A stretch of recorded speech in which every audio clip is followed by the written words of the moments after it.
Welcome to a new edition of the Neon Jazz interview series with Emmy-winning jazz composer and multi-instrumentalist Joel Goodman. He talked about his new 2023 CD, An Exquisite Moment. This project is a deeply personal and improvisationally rich debut album of full experience music. He is well known for a deeply nuanced sound filled with intricate subtleties. His diverse body of work includes scores to over 150 films and television programs that have received 5 Oscar nominations, 30 Emmy Awards, and over 40 Emmy nominations. He has scored over 40 films for HBO and composed the main theme for the long-running and critically acclaimed PBS series American Experience. He's got a great story, great cat. Enjoy this interview. Hey, Joe. How are you? I'm wonderful. How are you today, sir? Pretty good. Pretty good. It's nice to meet you. You too. You too. Thank you so much for thinking of me for this. I'm excited. Yeah, me too, man. So before we get into your latest project, An Exquisite Moment, I want to cover COVID really worked on all of us, everybody on the planet in its own way, but musicians were specifically affected in a very adverse way, in different ways. How did you survive that time period, and how has it changed the way that you approach things now? I probably had a different experience than most of the people you've interviewed about this. I work primarily as a composer, and at the time, I had a couple of projects scoring a series for Netflix and something else. And after the deer in the headlights moment, when everyone was trying to figure out what was going to happen, about a month later, I'd say the phone just started ringing with more work. It was a crazy time. So at the time, I was living out in Topanga, California. So it's the countryside, let's say, of Los Angeles, and you don't see many people out there. So I wasn't interacting with that many people. It wasn't like I was concerned about getting it, and I've already worked with so many people remotely that it didn't change much for me. At the same time, what I should say is, my heart really went out to so many musicians who I work with, not just musicians I work with in the scoring world, but also jazz musicians who are friends of mine, and rock musicians as well. I'm thinking about one in particular, and yeah, it was pretty devastating for most of them from a work perspective. So for you to have a new album out has to feel pretty good, you know, especially with things opening up, the world's opening back up. What does this release mean for you? Oh, wow. Well, thanks for asking. It means everything to me. I don't often get to work in a situation where I'm working on music that's personal to me. In the scoring world, you collaborate with a lot of people. So you have to hear other people's input, and you have to take that into account in what you're doing, and you're expressing something artistically that's part of a much larger, a very large, format in which it comes out, whether it's a film or a TV show or something like that. So this is all whatever I wanted it to be, and to dig into that and to express some of the things that I wanted to express musically and have it be a music only experience. It was nirvana for me. I enjoyed every single moment of this process, right up to this moment. Even it's been great. So yeah, it means everything to me. This is the greatest self-expression that I've been able to, release to the world.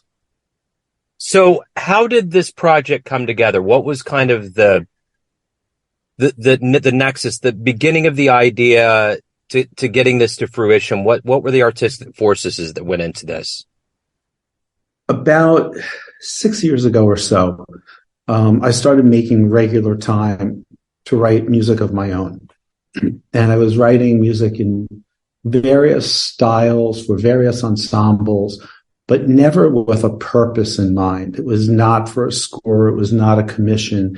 It was nothing to be recorded. It was purely a journey of self-exploration and just seeing where things would go. And a lot of that music, I would say, probably falls into the area of chamber music. And one day I was sitting in my studio and I was playing my bass, and I started playing these different bass lines. And most of the music on the album came from those bass lines. I just started to record them just for the hell of it. And then I would immediately play a melody on top of it on a synthesizer, maybe some chords, or maybe just the melody, or both. And I just record it, but really quick, a sketch kind of a thing. And without thinking about it, very quickly, I had what I felt like could be something, like it could be a record. And I'd come up with this idea that if I wanted to record this, that's what the music was telling me. The music was telling me how I should proceed with this. And if I did it as a record, I wanted it to be all live in the studio, no rehearsals, creating our parts there. I spent so much time writing everybody's specific part. I wanted this to have a tremendous amount of freedom for me and for the musicians. And I've always been very connected to improvisation. In various forms, certainly in jazz, but in other forms as well. And I wanted that to be a big component of this.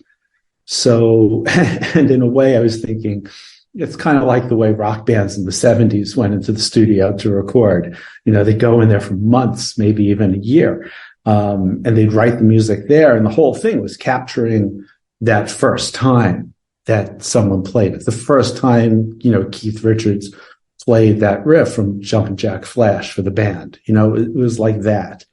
And that was my idea. And then I called up my friend Joe Martin and I told him about it, and it kept going from there. Then it was a matter of choosing musicians. And, and then once you choose the musicians, you got to figure out everybody's schedule and find dates that work. And it just keeps going from there. But those recording sessions were some of the best times I've ever had. So how did this journey into the jazz and music begin for you? Take me to the beginnings, and who are some influences? I have a lot of influences. I don't look to any one particular band or genre or anything like that, because there's so many. But I'll tell you who came up once I started doing this and thinking about it. I've always been a fan of bands like Weather Report. As a bass player, love Jocko. I've listened to probably everything Miles Davis has ever done. So having the experience of knowing his music from the beginning all the way up through, Bitches Brew and beyond. But Bitches Brew, definitely an influence. A Love Supreme is an album that I've listened to my entire life and come back to it again and again and hear different things each time in it. And, that approach started to speak to me more as an overall concept. The way Coltrane went about that.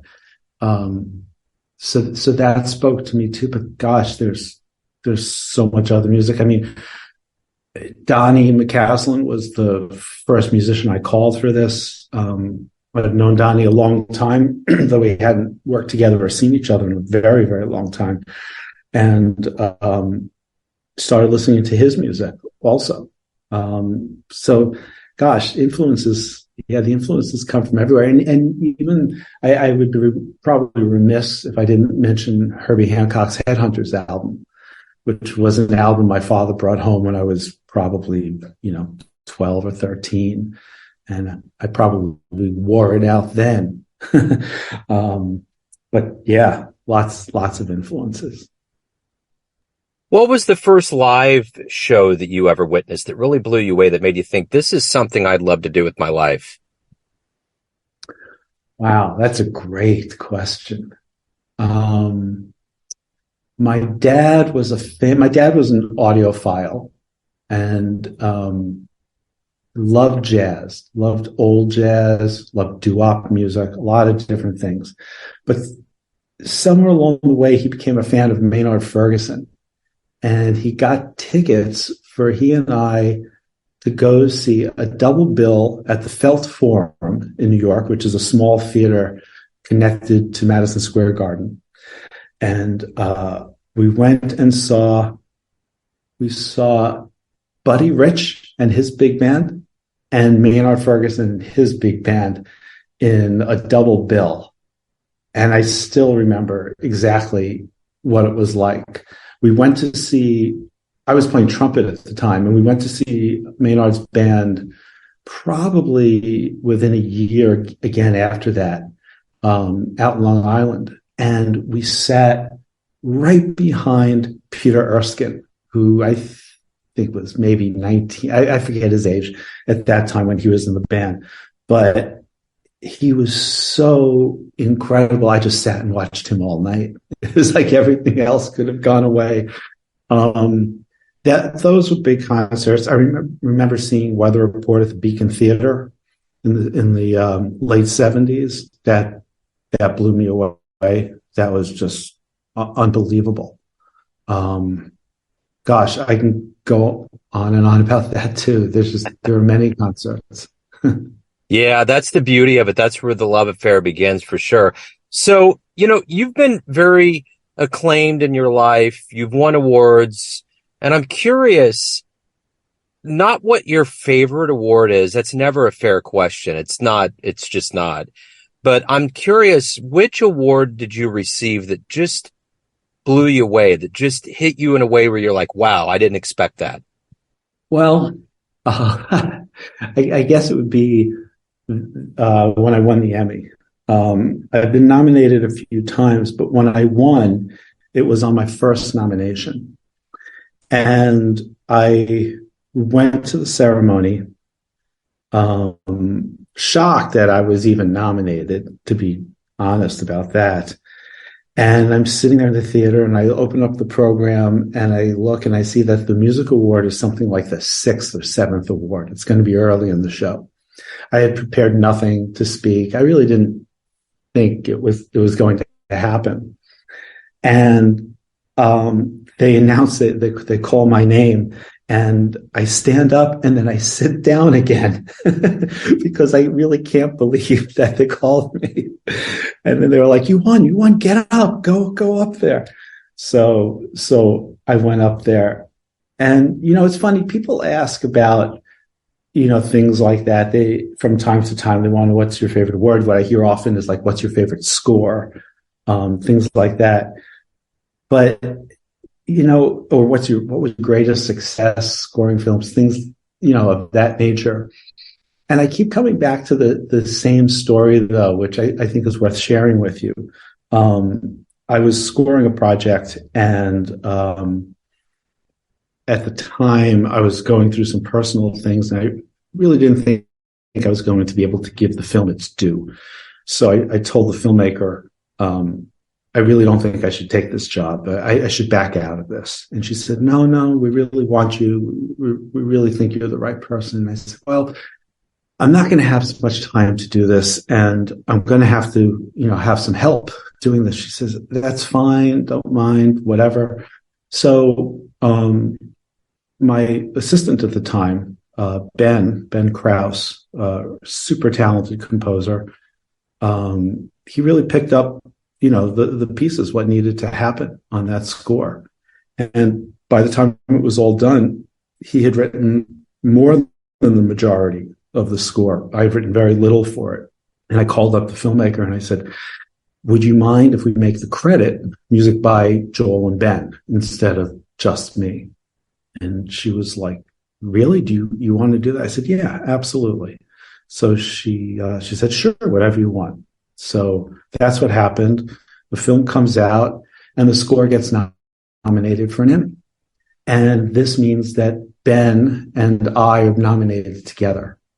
And when people ask me about what was my greatest, or what has been so far, let's say, my greatest success, that's the one that I point to every time, because it meant so much for Ben to have that recognition and to help his career. And so that's it for me. Thanks for indulging me and letting me tell you that story. Yeah, for sure. So, on this road and music that you've been on, there's, every day we wake up, we have these motivations that push and pull and get us to do what we want to do. What's the ultimate motivator for you? What is it that you like the best about being a composer and being in music? I usually listen to music first thing in the morning. Sometimes before even getting out of bed, I'll just play something from my phone or an iPad. And a day without it would seem amiss. I can't imagine not having it in my life. It's an inextricable part of me and what I do and who I am. So the motivation seems to be always there, thankfully. I'm very grateful for that, for sure. But then it becomes the people you work with. No one creates these things on their own. I mean, we as composers, we sit in rooms and by ourselves and we write the music, but I love producing music. I love making recordings. I love sitting with a musician and figuring something out. I thoroughly enjoyed co-producing the album with Joe. There have been times I've co-scored films with other composers. Great. It becomes that. It becomes the human interaction, the sharing. That becomes the best part of it. It's like going to a national park. I've been to Yosemite at least 20 times. The next time I'm going, I'm bringing somebody and it'll be her first time there. And for me, I'll experience it all again as if it was new. And that's how I feel with music. Every time I work with a new musician, something new happens. Or a different engineer in a different studio in a different city, whatever that is. Yeah, gosh, I can go on about this. I could go on for an hour about this one. So at the end of the day, why do you love jazz? Oh, it's the freedom, the expression, the fact that a musician can create something where there was nothing before, and that creation is often an expression of how they're feeling, what they're going through, or something else even, something else that's influencing them. I love the spontaneity of it. I love the feel of it. I love that you can dance to it. This I can go on for quite a while with too. I love seeing how people interact. And that was, and not that I want to bring it back to the album necessarily, but this was key. This was a key thing, that there were 6 of us in the studio. And when I listen to the record, what I hear is everybody listening to each other. And that's really special. That's really unique when you think about the world, especially today, and how we really don't listen to each other. And then you have this, this group comes together, or any other, group. And the music is not successful unless everybody's really listening to each other. That's what makes it work. There's a democracy to it.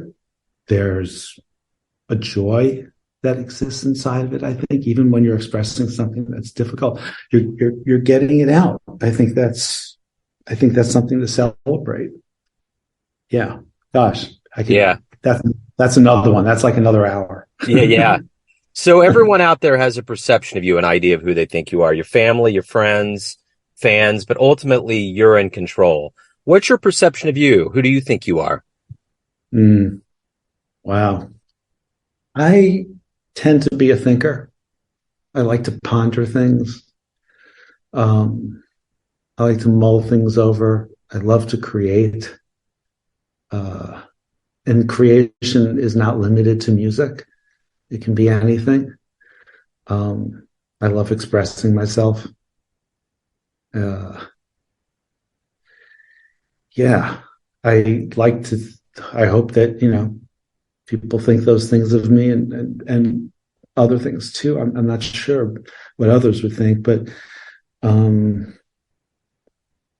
yeah, I like. That's a tough one. That's a good question, Joe.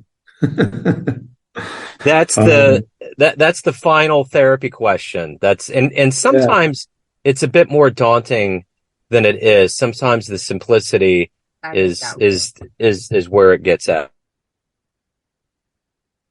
yeah, yeah. And if I think about it simply, um, I enjoy life. That's that's what it's about for me. Music plays a role in that. My family plays a role in that. Other people, lots of other people, lots of friends and loved ones. Um, but yeah, enjoying life and sharing. That would be the top of the list for me.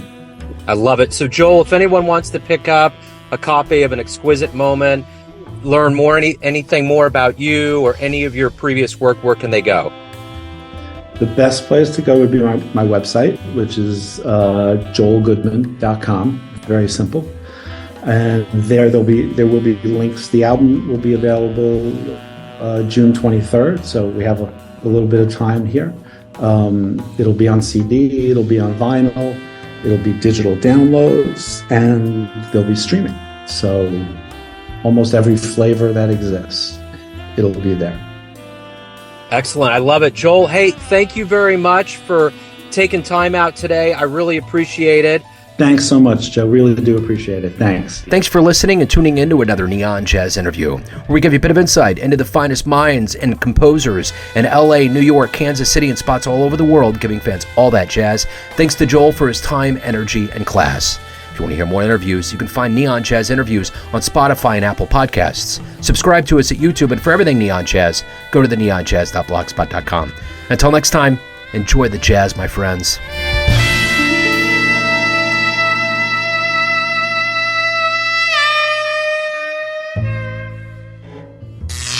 Neon Jazz.